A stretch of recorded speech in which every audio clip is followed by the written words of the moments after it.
Bismillahirrahmanirrahim. Assalamu alaikum. Dear students, our today's lecture is comparison and contrast. हमारी तहरीर में देखते हैं हम कि कंपैरिजन भी शामिल होता है और कंट्रास्ट भी होता है, लेकिन कभी गौर नहीं किया। कंपैरिजन जैसे कि लफ्ज़ी तर्जमा ज़ाहिर है मवाजना, दोनों में मवाजना ही है, कंट्रास्ट में भी और कंपैरिजन में। कंपैरिजन में दो एक जैसी चीज़ों का मवाजना किया जाता है और इसके बरक्स कंट्रास्ट में दो मुख्तलिफ़ चीज़ों का मवाजना किया जाता है, एक दूसरे से उलट होती है। इसकी डेफिनेशन देखते हैं, क्या लिखता है यहाँ पर कि comparing and contrasting is something all of us frequently do. वही बात की कि ऐसी चीज़ है जो हम में से हर कोई अक्सर ही करता है। When you decide, for instance, जब आप मिसाल के तौर पर फैसला कर लेते हैं whether to buy your friends use motorcycle or new one, कि आया आप अपने दोस्त की यूज्ड मोटरसाइकिल ख़रीदें या एक नई ख़रीदें। Whether to attend the university in Karachi or one in the Islamabad, आया कराची किसी यूनिवर्सिटी में दाखिला लिया जाए या इस्लामाबाद की में। Whether to rent the flat near the market or one in the outskirt of the city, आया किसी मार्केट के नज़दीक आबादी वाले इलाके में फ़्लैट लिया जाए या शहरी इलाके से बाहर लिया जाए। You are actually comparing and contrasting. तो आप दरअसल कंपेयर कर रहे हैं और कंट्रास्ट कर रहे हैं different elements to help you make a decision. तो यहाँ पर दो चीज़ों का आप या तो कंपैरिजन कर रहे होते हैं या वहाँ पर कंट्रास्ट बयान किया जा रहा होता है। Comparing means thinking or writing about the similarities. Similarities के बारे में सोचना या उसके बारे में लिखना between two things or people. दो एस्पेक्ट के ऊपर जो है हम वहाँ पर सिमिलैरिटी बयान कर रहे होते हैं। A comparison shows how two subjects are similar. Comparison जाहिर करता है कि किस तरह दो सब्जेक्ट्स बिल्कुल एक जैसे। कंट्रास्टिंग मीन थिंकिंग और writing about their differences. Contrasting का मतलब है कि मुख्तलिफ फ़र्क के बारे में सोचना या उनको लिखना बिटवीन टू थिंग्स, दो चीज़ों, पीपल आर आइडियाज़, दो चीज़ों के, दो लोगों के, आर दो आइडियाज़ के। कहते हैं दो चीज़ों, दो लोगों या दो आइडियाज़ के बारे में डिफरेंस करना, that is called contrasting. A contrast shows how two subjects are different. एक कंट्रास्ट जाहिर करता है कि किस तरह दो सब्जेक्ट्स एक दूसरे से मुख्तलिफ हैं। तो यहाँ पर अब ये फॉलोइंग दर्जैल में उसने कुछ एग्जाम्पल्स दी हैं और वहाँ पर ये उसको बताता है कि ये कंपैरिजन है या कंट्रास्ट है। तो अब हम इसको जानने की कोशिश करते हैं। The north of Pakistan has warm summers and cold. Pakistan के नॉर्थ में कहता है कि has warm summers and cold snowy winters. एक तो गर्मियाँ बहुत ज़्यादा गर्म और सर्दियाँ बहुत ज़्यादा यकबस्ता ठंडी होती हैं। अनलाइक द नॉर्थ के बिल्कुल उलट बरक्स, the south of Pakistan has hot humid summers.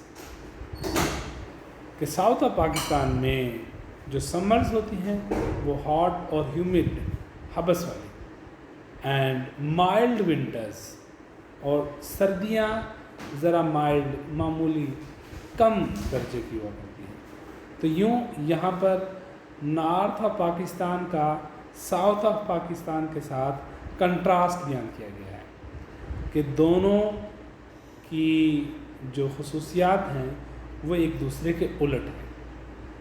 तो इन दोनों सेंटेंसेस में कंट्रास्ट बयान किया गया। अब इस कंट्रास्ट को शो करने के लिए जो डिवाइस इस्तेमाल की गई है, कंट्रास्टिव डिवाइस उसको कहते हैं, वो कौन सी डिवाइस है?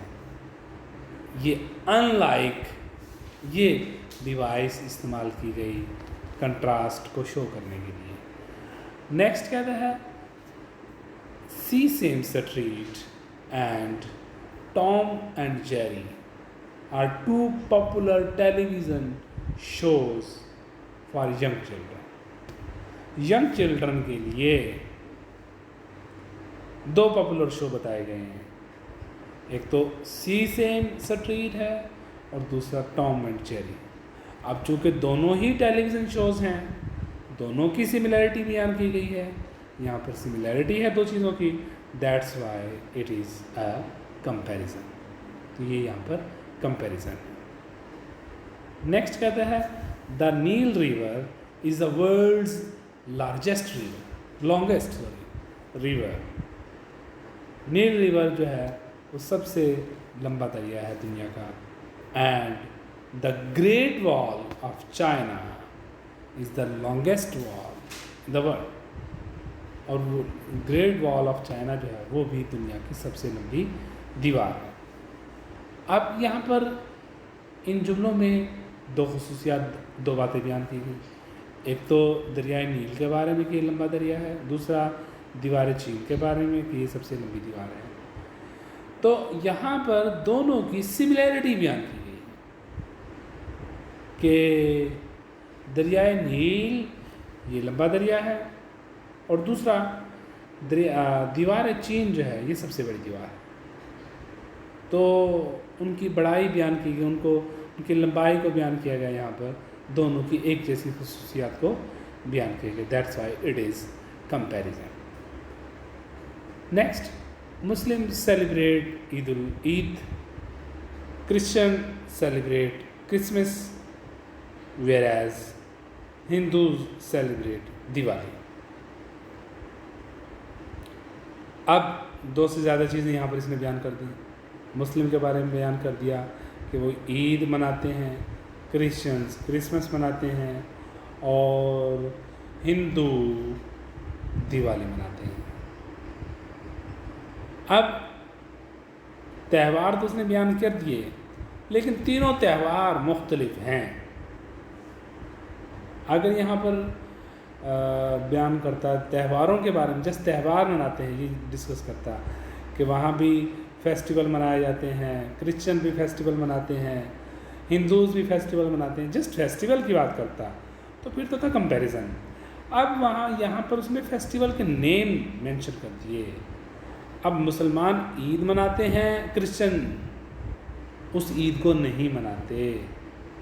क्रिश्चियन क्रिसमस मनाते हैं, हम क्रिसमस नहीं मनाते। तो इसी तरह हिंदूज़ दिवाली मनाते हैं, दिवाली जो है वो मुस्लिम्स और क्रिश्चियन दोनों ही नहीं मनाते। तो यूँ डिफरेंट चीज़ें तीनों की उसने बयान कर दी। That is why this is contrast. Realistic fiction and historical fiction. Fiction mean तहारीर, नसर, जो चीज़ लिखी हुई है रिटन में। रियलिस्टिक फिक्शन और हिस्टोरिकल फिक्शन, हकीकी जो फिक्शंस हैं, जो तहारीर हैं, और इन तहरीरों में अफसाने नावल वगैरह आ जाएंगे। तो कहते हैं कुछ हकीकी होते हैं ये फिक्शंस और कुछ तारीख़ी होती हैं। Are different types of writing, वो मुख्तलिफ राइटिंग की इकसाम। Realistic fiction is a story that could happen today. Realistic fiction कैसी होती है जी, जो कि आजकल ज़माने में वाक़ई हुई होती हैं, आज मौजूदा ज़माने में, but historical fiction takes place in the past. उनका पास्ट से ताल्लुक़ होता है हिस्टोरिकल फिक्शन का। तो दोनों पर उसने यहाँ पर दोनों का डिफरेंस बयान कर दिया कि रियलिस्टिक फिक्शन बिलोंग करती हैं प्रेजेंट से और हिस्टोरिकल फिक्शन बयान करती हैं बिलोंग करती हैं पास्ट से। अब यहाँ पर ट्रांसलेशनल डिवाइसेस की बात कर रहे थे। ट्रांसलेशनल डिवाइसेस कौन सी यूज़ की हैं? इनका जनरल नेम है ट्रांसलेशनल डिवाइस। जो अल्फाज जो कि एक जुमले का ताल्लुक़ दूसरे जुमले से जोड़ते हैं, ट्रांसलेशनल डिवाइस होते हैं। और दूसरा, इनके आगे फर्दर टाइप्स हैं, उनमें कंट्रास्टिव डिवाइसेस आ जाएंगी, तो कंपैरिजन की डिवाइस आ जाएंगी। तो यहाँ पर ये लिखता भी है, बल्कि उसने लिखा है कि you need to use appropriate words that we call transitions, जिनको हम ट्रांजिशंस कहते हैं या उनको ट्रांजिशनल डिवाइस भी कहा जाता है। मुनासिब लफ्ज़ यूज़ किए जाते हैं। जब कंपैरिजन होता है तो कंपैरिजन वाले ट्रांजिशन वर्ड्स यूज़ किए जाते हैं। जब कंट्रास्ट होता है तो कंट्रास्ट वाले ट्रांजिशन वर्ड्स यूज़ किए जाते हैं। To show that either you are either comparing two things or contrasting. और यही लफ्ज़ ही ज़ाहिर करते हैं कि आप दो चीज़ों को कंपेयर कर रहे हैं या उनका कंट्रास्ट बयान कर रहे हैं। तो ये कौन से अल्फाज होते हैं? Devices for comparison use words such as, comparison के लिए लाइक हो गया, same as, similar to, both. हम कहते हैं both the things are tasty, या उनकी कोई एक ख़ास प्रॉपर्टी बयान कर दी जाए। Both the things are, both the arguments are right. तो इस तरह हम दोनों चीज़ों की सेमनेस बयान की जाती है, वहाँ पर एक यकसानियत बयान की जाती है कि दोनों में सिमिलरिटी पाई जाती है। तो ये बोथ का लफ्ज़ ये कंपैरिजन की डिवाइस हो गई। सिमिलरली ये लफ्ज़ भी कंपैरिजन की डिवाइस हो गई। आल्सो का लफ्ज़ भी, और इसी तरह लाइकवाइज, लाइकवाइज का मतलब है इसी तरह। For contrast use words such as, contrast के लिए हम लफ्ज़ यूज़ करते हैं। कौन से हैं वो? आल्दो, अगरचे, अनलाइक, इसके बिल्कुल बरक्स, डिफ़र, इससे मुख्तलिफ, differ from, different to, but, लेकिन। पिछले स्टेटमेंट से अगले स्टेटमेंट जब बिल्कुल मुख्तलिफ होती है, हम लेकिन बयान करते हैं। वेयर एज, जबकि, वाइल इन कंट्रास्ट, जबकि इसके बरक्स, अनलाइक, हाउएवर, ताहम, on the other hand, different from.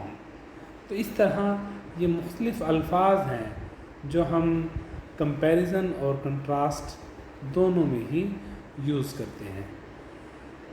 तो होपफुली आपको आज का हमारा ये लेक्चर समझ में आ गया होगा कंपैरिजन और कंट्रास्ट का। इसकी फ़र्दर आगे एग्जांपल्स हैं, फ़र्दर डिटेल है, वो हम अपने नेक्स्ट लेक्चर में उसको डिस्कस करेंगे। तो तब तक के लिए अल्लाह हाफ़िज़।